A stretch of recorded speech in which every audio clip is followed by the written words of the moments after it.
Thank you, Mr. President. Thank Your federalization of the police has a 30-day limit unless Congress acts to extend it. Are you talking to Congress about extending it, or do you believe 30 days is sufficient? Well, if it's a national emergency, we can do it without Congress, but we expect to be to Congress, before Congress, very quickly.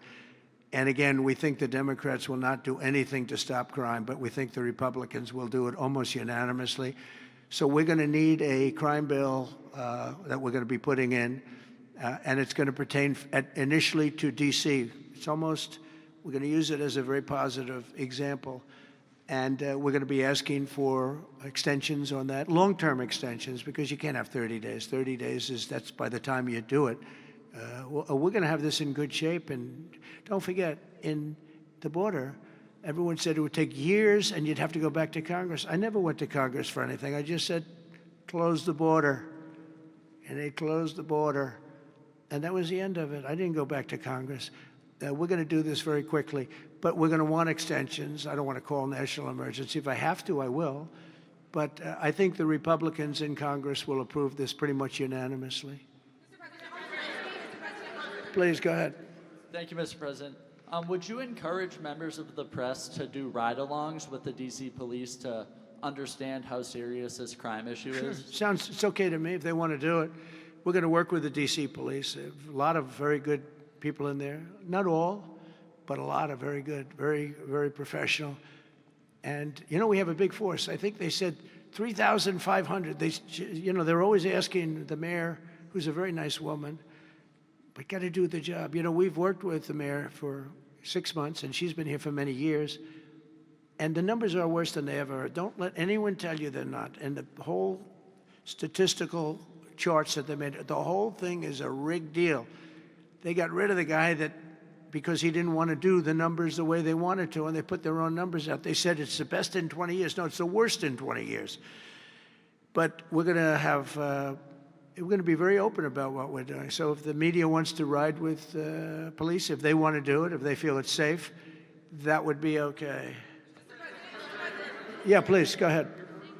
Sir, with President Zelensky. Thank you, Mr. President. Mary Margaret with Daily Wire. 2 questions on D.C., if that's okay. How do you feel about Mayor Bowser's level of cooperation and her choosing to advocate for D.C. statehood right now? And well, the statehood, let me do that one first. Statehood is ridiculous. We want to straighten the place out. Statehood's ridiculous. It's unacceptable.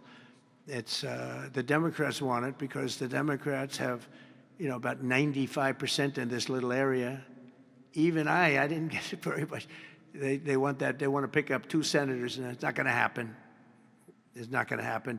And that's the least of the reasons why, by the way, but that's one of the reasons why.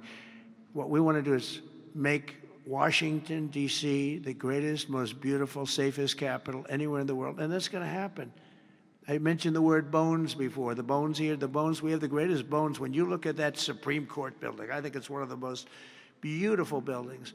When you look at some of the buildings here, it's so magnificent, and everything's good, but it's just dirty and not properly maintained. It's not taken care of.